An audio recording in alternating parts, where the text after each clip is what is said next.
Hello, my friends, and welcome back to my channel, The Shakedown. My name is Mallory. I am the host, the creator, the person behind this channel. And if you are new to my channel, welcome. If this is you're just happening upon this video, I'm so glad that you're here. If you are a returning viewer, welcome back. It has been a minute. So just a little update on my life before we get into the meat and potatoes of this video. A lot of you know that I started a master's program in school counseling and clinical mental health. And I finished yesterday my final class of the first year, right? I did fall, spring, so I have 18 credits under my belt. And technically, if I was trying to, get everything done quickly, I only have a year and a half left. However, with just the balancing of work life, grad life, family life, I've decided now that I've got that 18 credits down, I'm going to kind of slow down a little bit. I'm taking the summer off. Eventually, I will have to take some summer courses because there's certain courses that are only offered in the summer. But I'm taking the summer off right now, spending some time with my family, kind of refocusing, recentering, because this has been a really crazy year for a lot of different reasons, right? Anyhow, if you're new to my channel, I used to do a lot of anti-MLM content, and I am still very much an anti-MLM activist. However, I have kind of lost a little bit of the hyperfixation on anti-MLM as of late, and it has shifted a little bit more to things that pertain heavily or more heavily on the master's degree that I'm getting. And a lot of that is social justice and social advocacy for all people, but particularly marginalized groups, people who don't have a voice or need their voice to be elevated. So this video is going to be a little bit more on the political side, but I'm going to try my best because I'm not a real journalist. I'm just, a regular person who lives in a state, a regular American. Let me give you a little background on me before we get started. I am a middle class, probably lower middle class teacher. I currently teach music, and me and my husband both are teachers. We both have massive student loans, which I know is getting made worse by my current master's program, but that's neither here nor there at this point. And we are parents. We have two incredible children, two children who test me every day, two children who really keep me on the edge of my seat, right, or on my toes. And in our school district, we have school board elections coming up in like a week and a half. And I know that this is also happening in a lot of different places around the country. I'm not certain if this is like a nationwide thing, if this happens, or if it just depends on the school district. I'm not fully educated on the timeline of when school districts have these elections. What I do know is that there are, excuse me. Let me go ahead and silence this.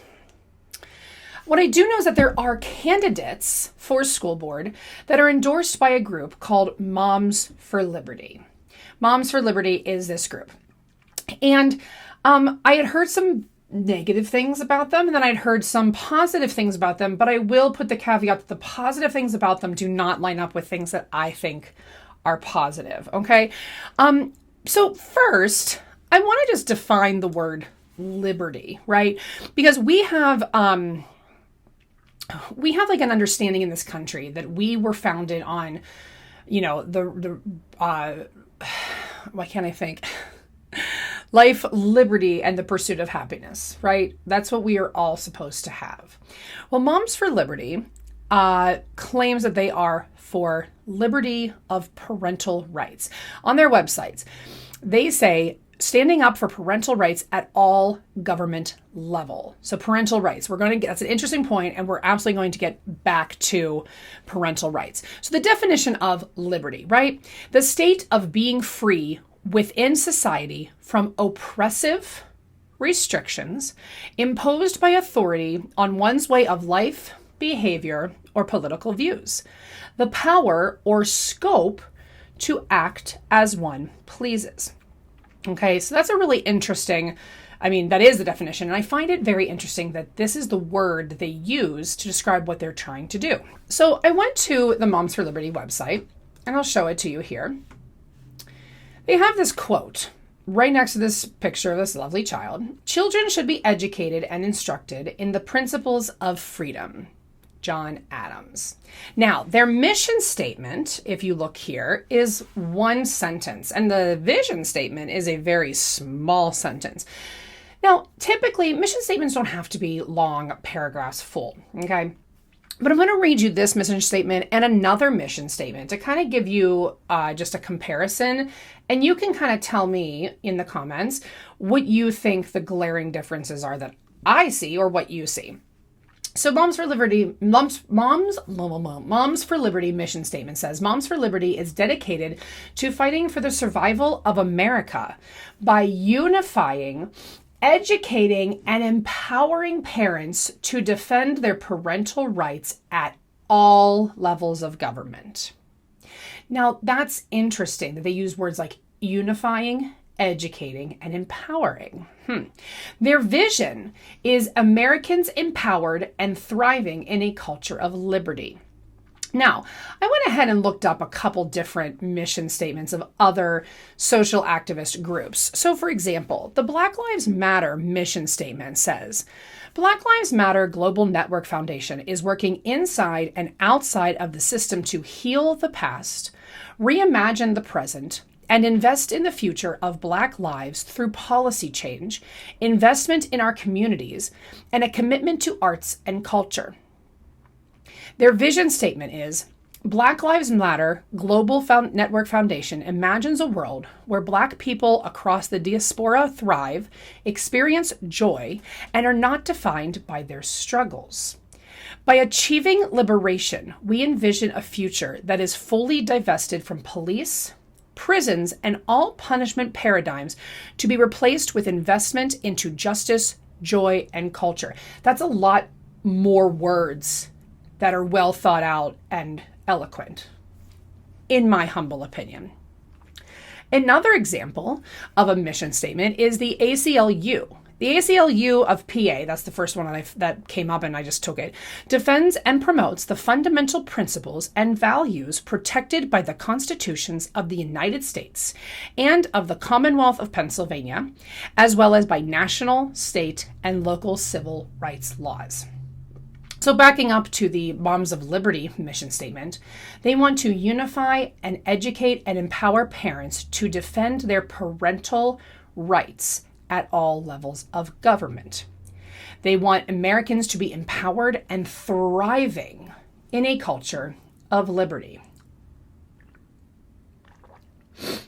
What's interesting to me is that the people who support the Moms for Liberty group, the people who are in the Moms for Liberty group, are these same political parties, the same people who support and voted for the anti-trans bills that are sweeping across this country. So what I want to know is, what about the parental rights of parents of trans children? What about the parental rights of parents of Black children? What about the parental rights of parents of illegal, and I'm putting this in quotes, illegal immigrants, right? So children who are here and undocumented, but they are still human beings who are children. What about the parental rights of them? What about the parental rights of parents who are atheists? What about the parental rights of parents who are Jewish? What about the parental rights of parents who are Buddhist? Okay? What I'm getting at is that they seem to want to defend parental rights of what they can oversee, what their children will be taught. So let's dig a little deeper. How we fight. They hold leaders accountable. And doesn't this look like you should be able to click on it? Yeah, there's nothing there. Hold leaders accountable. We hold decision makers accountable, or we work to replace them with liberty-minded individuals. What this says to me is that you are holding decision makers who probably are qualified to make the decisions they make accountable for decisions that you don't agree with. Spread awareness. We spread awareness and an understanding of the limited role of government. These, again, are the same people who are passing anti-trans bills, the same people who are supporting a ban on abortion, the same people who are banning books. These are the people who are banning books, but also are saying they want the liberty to be able to live free from oppression while they oppress anyone else.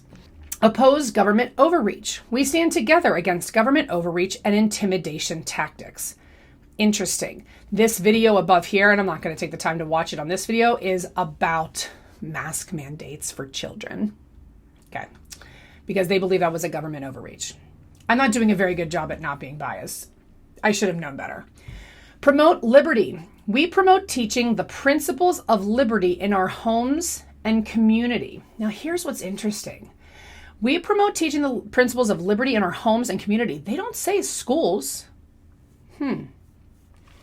Engage on key issues. We engage our communities and elected leaders on key issues impacting our families, but not all families. Do you see the difference in words, the way that they word this? It's not about all families. They're not concerned about everyone. They're concerned about them. And who is them? I'll leave that for you to decide if you decide to look at this website and take a look at who runs this organization. Activate to public service. We activate liberty-minded leaders to serve in elected positions. So this is where Moms of Liberty is becoming a concern. Moms of Liberty is presenting themselves as a grassroots effort. However, their leaders, their co-founders have roots. I also find it's very interesting that her last name is Justice. They have roots in high Republican donors.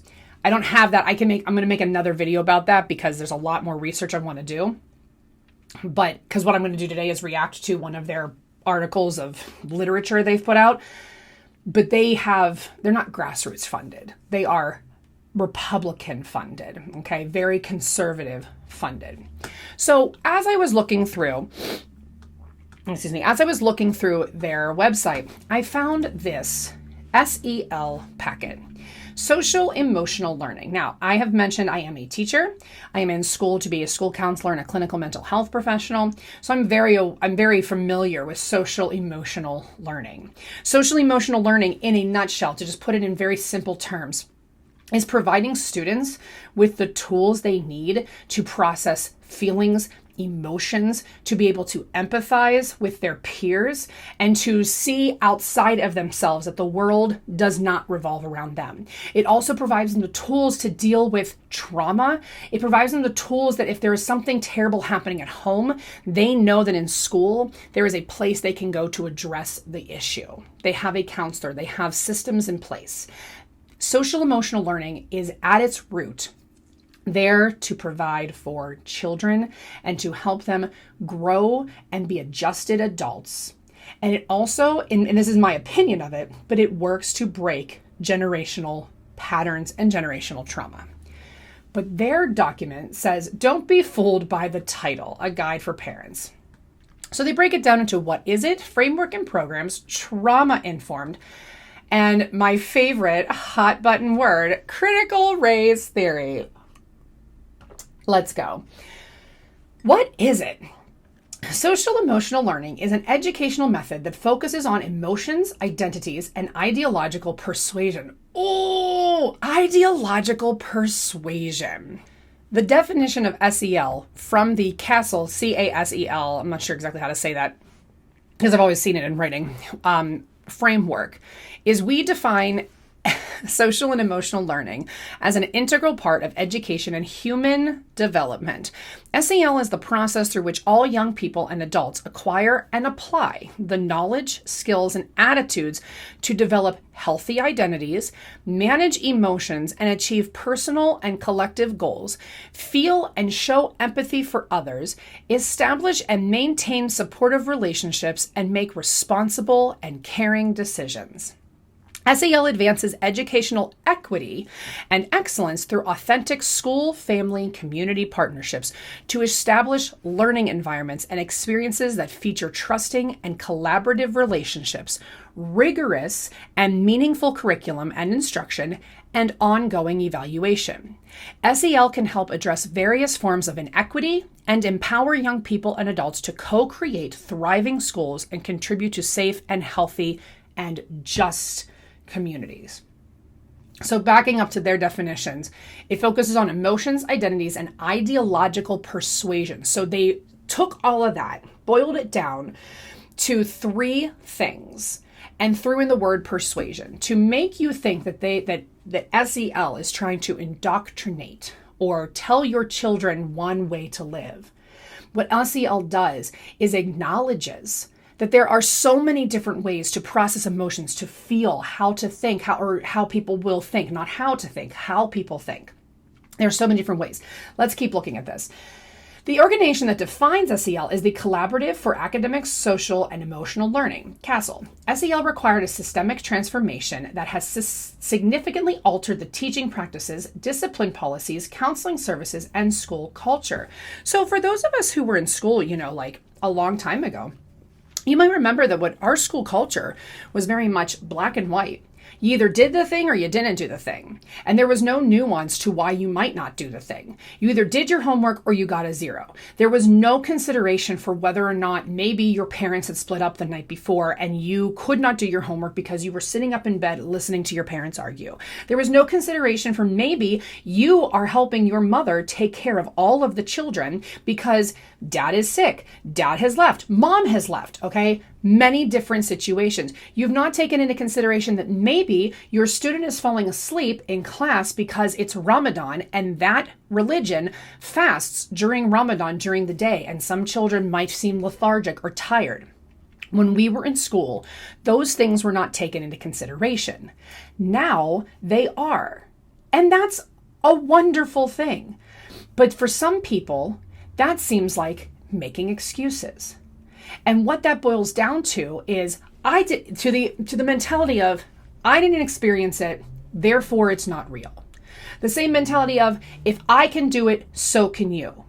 The same mentality of because I don't see it and know that it exists, there should not be legislation, there should not be rules for it, there should not be consideration for it, right? So what does SEL, well, let's keep going. The ultimate goal of SEL is to shift the values, beliefs, attitudes, and worldviews of students. Now, it's interesting the way they say that, to shift the values, beliefs, attitude, and worldviews of students.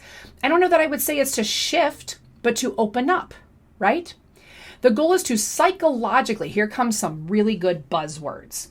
The goal is to psychologically manipulate students to accept the progressive ideology that supports gender fluidity, sexual preference exploration, and systemic oppression. All right, now, just in this little part right here on their website, it says nothing about gender fluidity. It says nothing about sexual preference. And it doesn't really talk about systemic oppression, but the fact that they are openly talking about how they want to teach you about systemic oppression means that they are trying to say this does not exist, means they are trying to say your experience as someone who is non-white is not important for my white child or for me as a white person to learn. That's what this is saying. And they can say all day long that they're not, but that's what they're saying. So what does SEL teach? SEL uses a framework that addresses 5 competencies. Now listen to how horrific these 5 competencies are. You're going to fall out of your chair. Self-awareness. Ugh. Self-management. No way. Responsible decision-making. How dare you? Relationship skills. Get out of here. And social awareness. These seemingly innocuous skills are very deceptive to most people.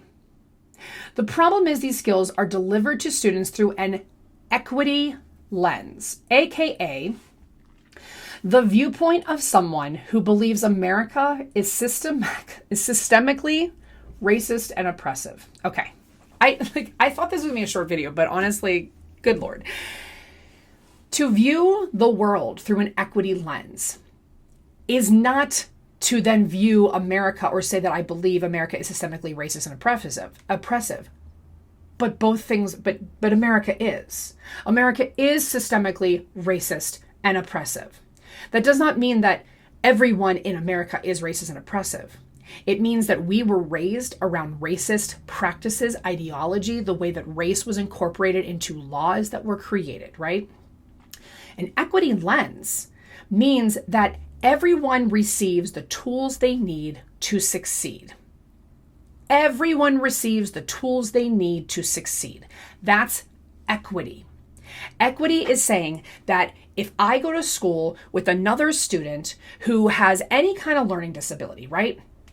And it's not a matter of, okay, if this student, let's say this student needs, and this is gonna be like a really simple watered down example, okay? But let's say one student in the classroom needs the textbook to be enlarged, right? I had a student that I went to school with when I was in high school. He was legally blind, so he just had to have everything larger, right? So that it's equity to give him that. Equality would mean that we all get that. We all just get everything larger, but I don't need that, but he does. And so equity is making sure that he receives that accommodation, that help. Equity would mean that if there are students who cannot get to school for a myriad of reasons, that the school, the government, the world helps make sure they receive what they need to get to school. Equity means that if someone is not being fed at home, they receive the food they need so that they can learn. I'm being fed at home, so it's no big deal. But for whatever reason, we've got children who are homeless all the time, and people don't seem to understand that. They don't seem to understand that, okay, let me give you this example. When I taught high school, I had students who, weren't particularly the most focused students, and I would say they weren't good students at the time. Now I know better that it's not a matter of whether or not they're good or bad students. It's a matter of what's going on in their world at home that affects the way that they behave at school, the way they perform at school, right? It's just not black and white. It just isn't. And so I would not have expected them to not be excited for summer break. I had so many students who, when I would say, are you excited that school year's over, that, it's summer? And they would say, not really. I'd be like, why? Why aren't you excited? And they're like, well, like this is where I eat and nobody's at home all day. So I'm just going to be alone. So there are kids who, even if they're not going to school and putting forth the best effort they can, it could be because they're hungry. It could be because they don't have the proper supports at home, but going to school is the only place they get fed. So there's just so many different nuances and situations around why different students succeed and don't succeed. So SEL helps all people learn. It helps us as teachers teach from that lens, from looking at all of our students and not saying, well, if this kid can do it, you can do it. No, that's not the case. Okay, so what do advocates say? People who support SEL make unsubstantiated claims that it teaches students to learn empathy, build relationships, and maintain their emotions. CASEL claims SEL improves academic and behavioral outcomes as a wise financial investment and teaches students to manage their emotions positively. Honest to God, I can't understand. I have a hard time wrapping my head around how anyone reads that and goes, what's the problem? Why are you against this? Other than what I think would be the obvious answer. So, CASEL's website says SEL makes a difference. We know this from research, which demonstrates that an education that promotes SEL has a positive impact on a wide range of outcomes, including academic performance. So what they said. So there's a link to dive into the research. And again, I don't want to make this video super, super long, but it's all listed here. Okay, it all lists the research, it cites it, it talks everything you need to know. Okay. So how do you argue the advocates' talking points? Now, here's where I find this to be so funny. SEL has been in most public school districts since 2016, and one effective way to discredit the method is to collect data and research. So this organization is not providing you with the data. They're saying, go do it on your own. Okay. Gather the proficiency statistics on your school district or state and compare the results over the last 10 years. Now, here's the problem, okay? They're giving you guidelines to look at statistics that most people who would do this are not qualified or even trained in how to read the statistics and fully understand them, to fully understand what they mean and how to read them. And I don't say that to mean people are stupid. It's not that. It's that reading these statistics and understanding the nuances and the differences around them are very, very different, okay? Many schools are seeing a rapid decline in proficiency since the focus has shifted from academics to ideology with SEL. So much is going on in that sentence. The focus is not away from academics. The focus has always been academics. SEL is the way in which we teach the academics to be better teachers, to be better educators, to provide the education that your children, all of our children, need to succeed. Additionally, reports are showing a massive increase in adolescent mental health reports with the implementation of SEL. The reason that these sentences drive me nuts is because you're going to see an increase in adolescent mental health when you provide the resources for those students to feel safe and comfortable to come forward with their mental health issues. The reason it was so low before, the reason autism diagnoses were so low before, ADHD diagnoses were so low before, is because we did not know how to diagnose it. We didn't know what it looked like. We were still learning. So to make this statement shows a willful ignorance to scientific research and to what these programs can provide. You don't want to see the numbers increase because you don't want to see children actively working on their mental health. They also go in to talk about the cost of these programs. And again, I have not taken the time to dive into it, but of course they're going to use the financial side to calculate if it's, costing so much taxpayer money, right?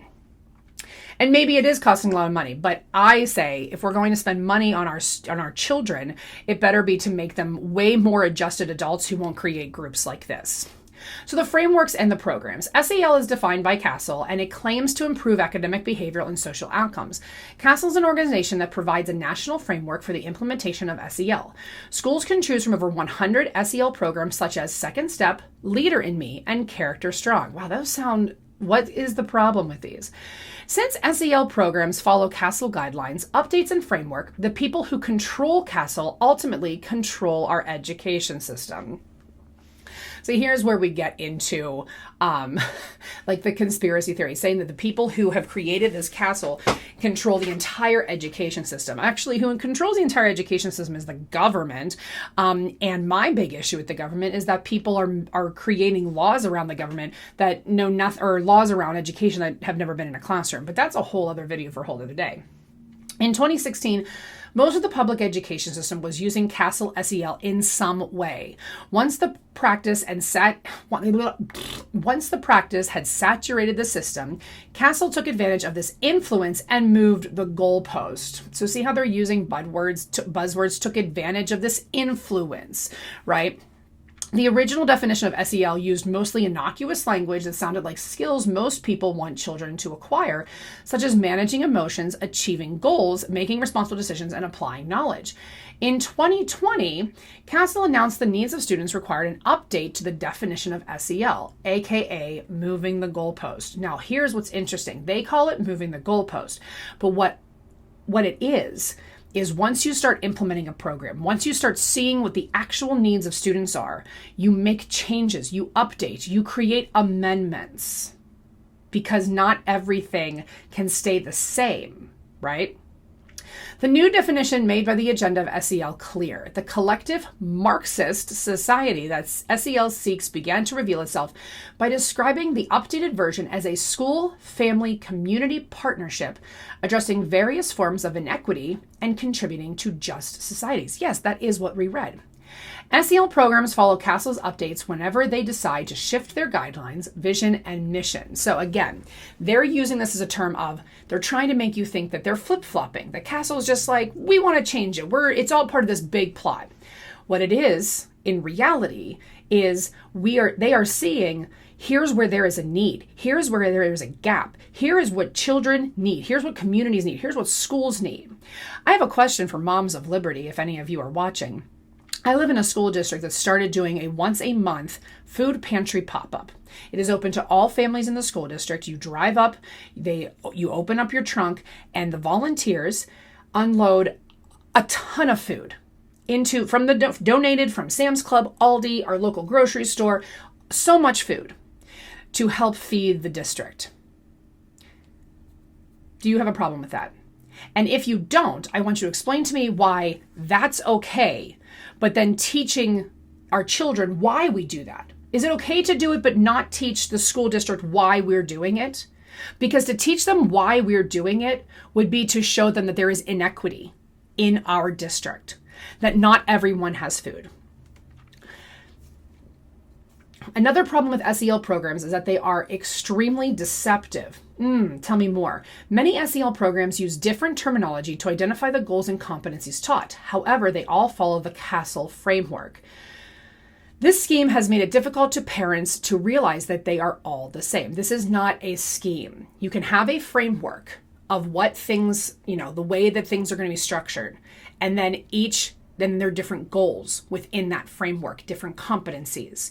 That's called education. And the person who wrote this clearly does not have a career in education. And if they do, I'd like to speak with them.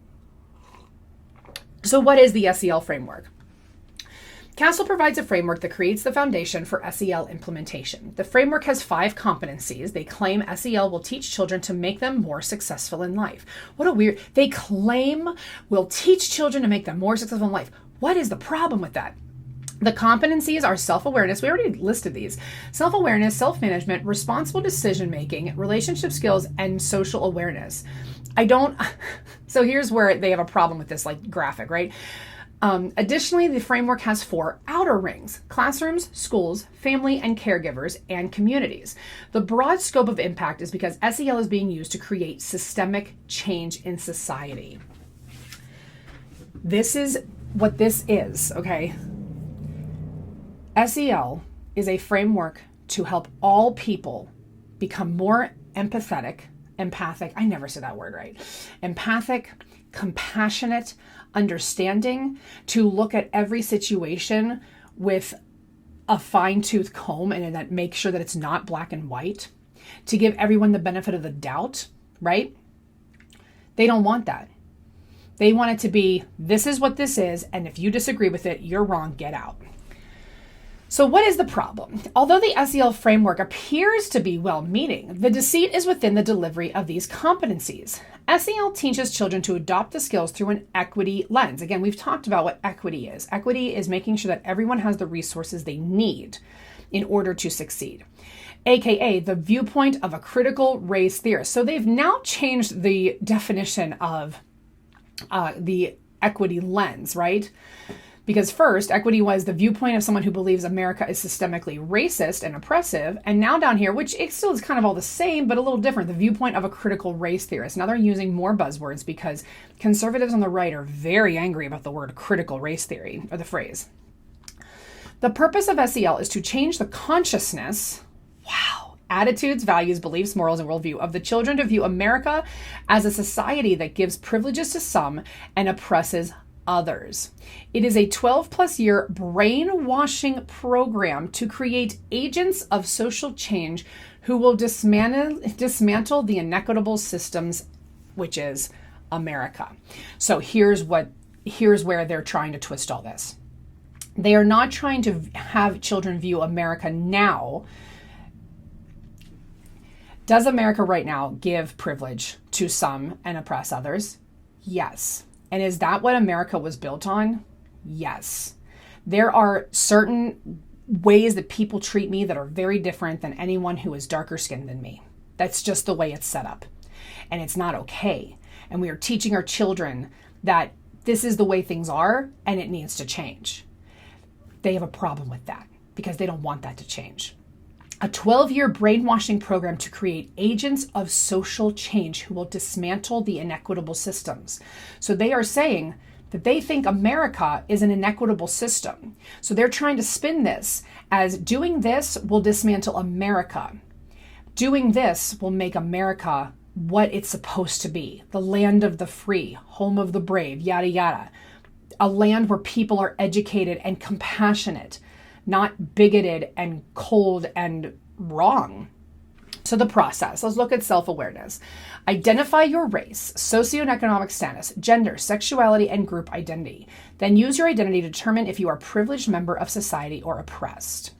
Self-management. Use mindfulness practices, neuroscience therapy, and group think exercises to control your emotions as you transition to a new set of social norms.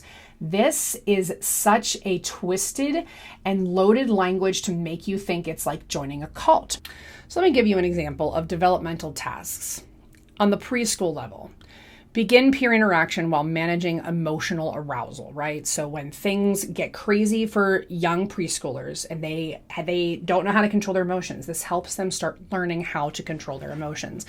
Initiate pro-social behaviors interactions. Stay connected with adults. Understand basic emotional expressions and situations.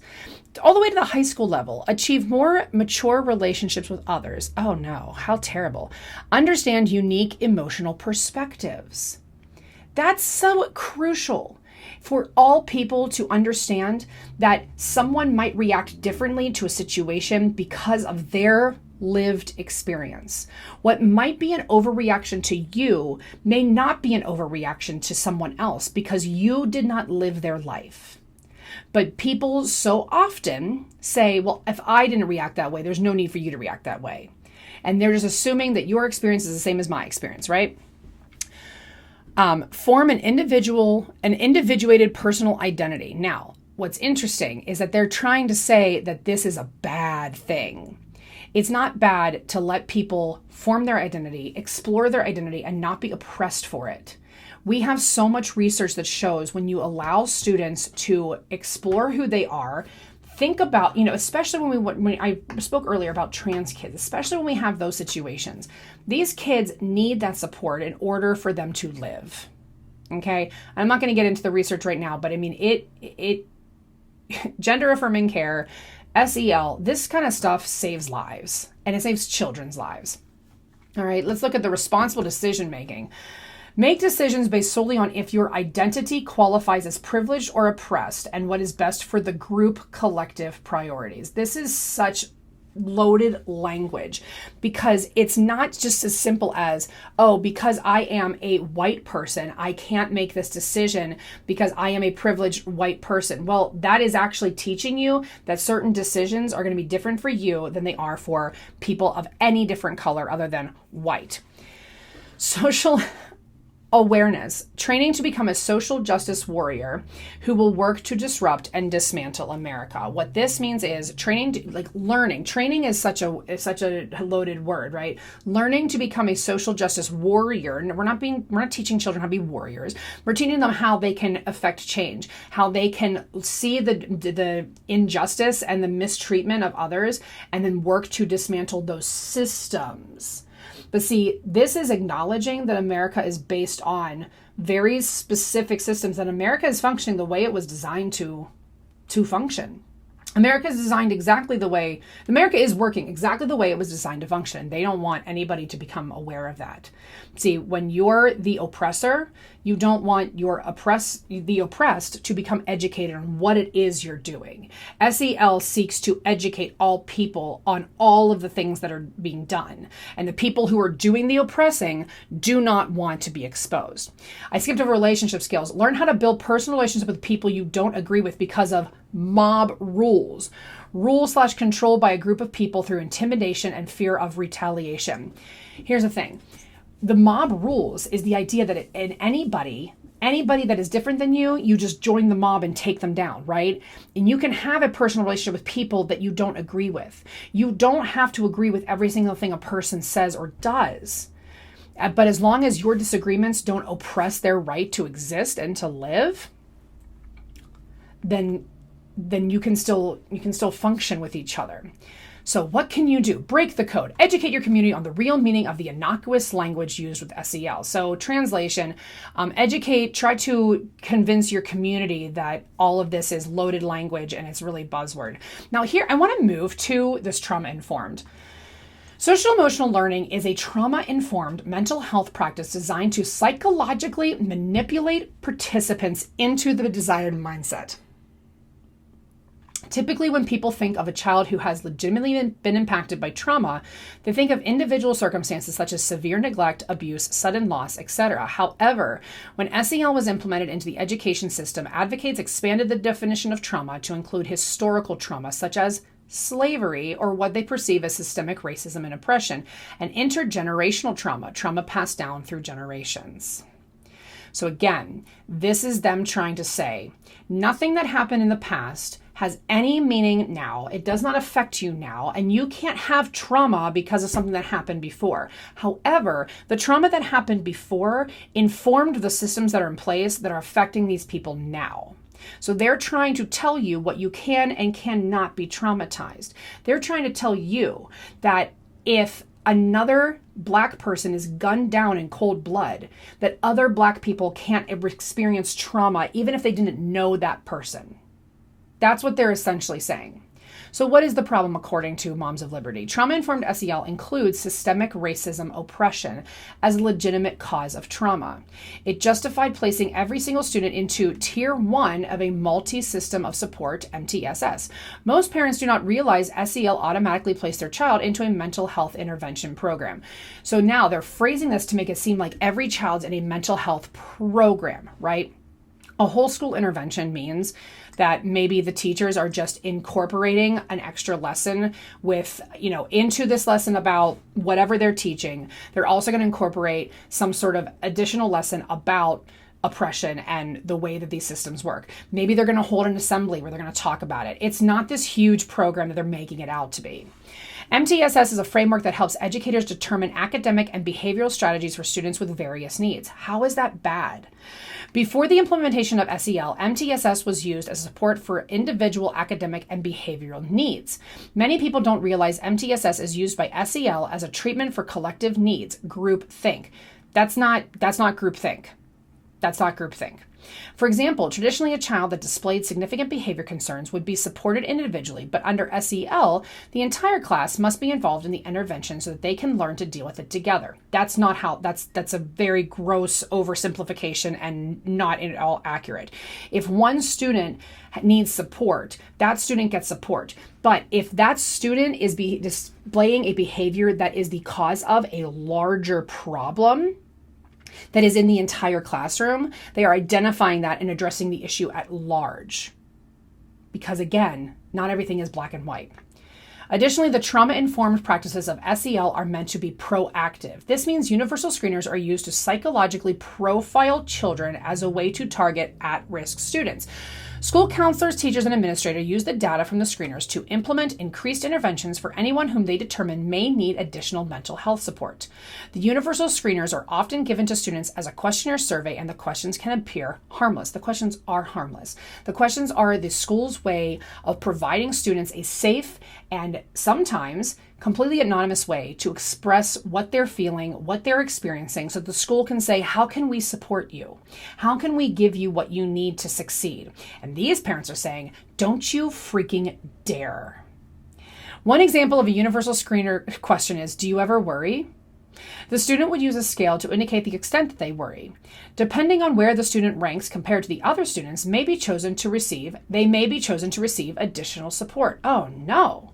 Oh my goodness. So if a student says that they worry and they worry at like a 10, the counselor's going to come in and be like, hey, what are you worried about? Can I help you? Can we work through this? That's terrible. How dare they? How dare they?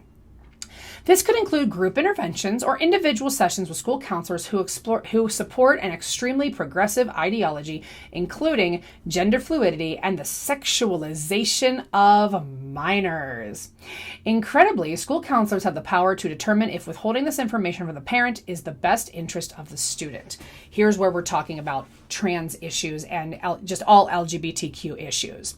What this means is that if a student submits a survey and they are worried, they are having some issues, then the counselor can say, what's going on? And if that student confides to the counselor, I think I'm gay. I'm having some issues with my gender identity. I think I'm trans. I want to talk through this. But my parents will not listen. My parents will send me to a conversion therapy. My parents will make me go to confession. My parents will not understand. And I am having unaliving thoughts as a result. It is the counselor's responsibility to keep that student safe. It is the counselor's responsibility to give that student the space to explore, to think, to answer questions. That counselor is not there to be like, well, if you think you're trans, then you should just be trans and come out and be trans. They're not in there showing them all this literature and documentation and all the whole process of becoming trans. They're there to listen. They're there to help them work through their feelings and their thoughts. They're not there to say, you're not trans. That's silly. You're a boy. They're not there to do that. They're there to listen and to help these kids stay alive. So what can you do? Opt your child out of all screeners, questionnaires, and surveys. So they don't want, these parents, they want all this control over the children.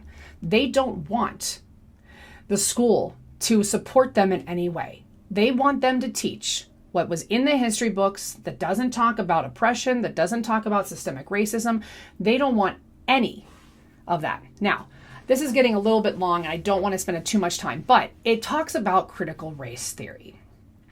The idea that America is systemically racist, oppressive, and its status quo is maintained to sustain a white supremacy dominant culture. I mean, if I'm going to talk about a very biased definition, I would say, yeah, that's basically what America is.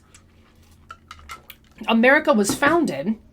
Listen, I mean, here's the thing. If you don't know the full extent of how America was founded and why slavery was not included in the Declaration of Independence, and you don't know the full history of how we became a country, when they wrote the Declaration of Independence, it was written in there that slaves should be free. Okay, Thomas Jefferson, Ben Franklin, John Adams, the other, I forget the other two that were on the committee, they had it in there. But the South refused to sign it.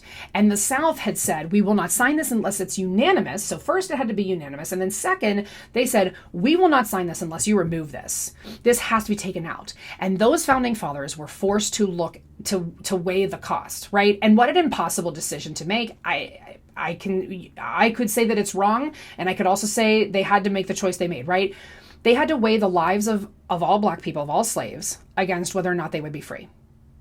Against their own lives, right? Because if they didn't vote on it and they didn't become independent, we could still possibly be a British colony at this point. And maybe half of us wouldn't even be here, right? They had to make, and so their goal, and whether you think it was a right concession or a wrong concession, I'm not here to pass judgment on that. That is just what happened. Their goal was to become independent from Britain.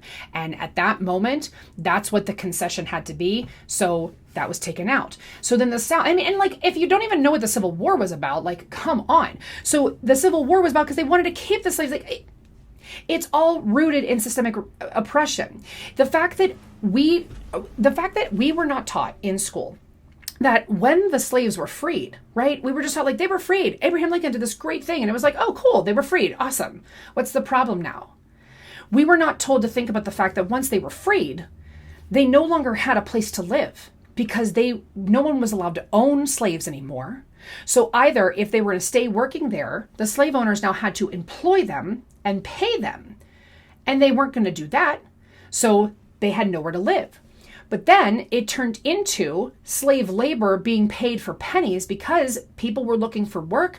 So they would pick up any kind of work that was very, very minimal, right? So you just have to imagine that there's just so much more. And I'm like barely scratching the surface. And I'm sure I'm getting a little bit of this wrong. But like you have to imagine that there was just, you're suddenly homeless. And it's not to say that being freed from slavery was not a good thing. Of course it was a good thing. But then our country did not create systems to support the people who were now free. They left them on their own to pull themselves up by their bootstraps. And there were people who did. There were entire cities, towns that were completely Black populated, Black businesses. They ran on their own government, their own local government. And you know what happened? Those towns are now under lakes. Those towns were rooted out and flooded. Central Park used to be a flourishing Black town, right? So critical race theory is to acknowledge that those things happened, to acknowledge that when the slaves were freed, they were not given the proper supports to then become like contributing members to society, to have a place to live, to be able to afford to live. That's what we need to be taught. That's what all Americans need to be taught. And they put it under this critical race theory guide. But critical race theory is looking at every person's situation through the lens of race. So to look at it from a counselor's perspective, if I have a client come in and she is a a black person, okay, I have a black woman come in and she tells me about a situation that's going on in her life. And it can be any situation, right? But she tells me about a situation going on in her life. Critical race theory would be me taking into consideration all of the ways that the system, that the environment, that our community actively oppresses her, subconsciously or not. To not take that into consideration would not be to serve the client. For me to look at a black woman who would come into my office and say, well, I don't understand why you can't do this. I did it. Well, I'm different. I am different because I am white. I am different because there are different things that were afforded to me purely because I was white. So that is what critical race theory aims to do. However, critical race theory is a college course. Critical race theory is something I studied as a counselor, like studied it this semester. It is not something that is being taught by and large. It's not an entire lesson. It's not like 12th grade teachers are saying, all right, today we're going to talk about critical race theory. They're just going to teach history and give the perspective of what I just said. Telling students, the slaves being freed was great, but then we did not give them the support to live. And so then what ended up happening was, and there's a lot of different, there's a lot in between here, but ultimately what ends up happening is mass incarceration, primarily of black people, who then are forced to work for pennies on the dollar. And so now we have a new form of slavery, right? And there's a lot that went on in between there. So Moms of Liberty is, and the reason I wanted to talk about this brochure, and the reason why I want to talk, and I'm going to talk more about it, I hope to make more videos, is that Moms of Liberty is one, not a grassroots effort, but they are working to infiltrate school boards, and school board elections are coming up very soon. You need to educate yourself on what candidates are endorsed by Moms of Liberty. Because when we get Moms of Liberty on school boards, you're going to see liberties being taken away. This is why we are seeing a massive increase on ban on books. This is why we are seeing this anti-trans rhetoric all over the place. When Moms of Liberty get on the school boards, or their candidates get on the school boards, they are working to keep things at the status quo, to make sure that their white children only know the white history, right? And I know that might sound like so, it just is what it is. So I hope that this gave you a little bit. Again, I was like, I'm going to script out the whole video. And then I got just too impassioned and I just started talking, right? I hope that this gives you a little bit of insight into what Moms of Liberty is. And when you go to the ballot to vote for your school board, your school directors, you have done the research and made an educated decision about who you're putting on your school's school board. Because it is so crucial today and every day that we make sure education grows and doesn't stay stagnant. If we keep teaching the same thing and never adapting and growing and learning from our mistakes, we're doomed to repeat them. I thank you so much for being here today. If you liked this video, if you want to see more about this particular type of content, please leave a comment, please give me a like and subscribe to the channel. Thanks guys, and have a wonderful rest of your day.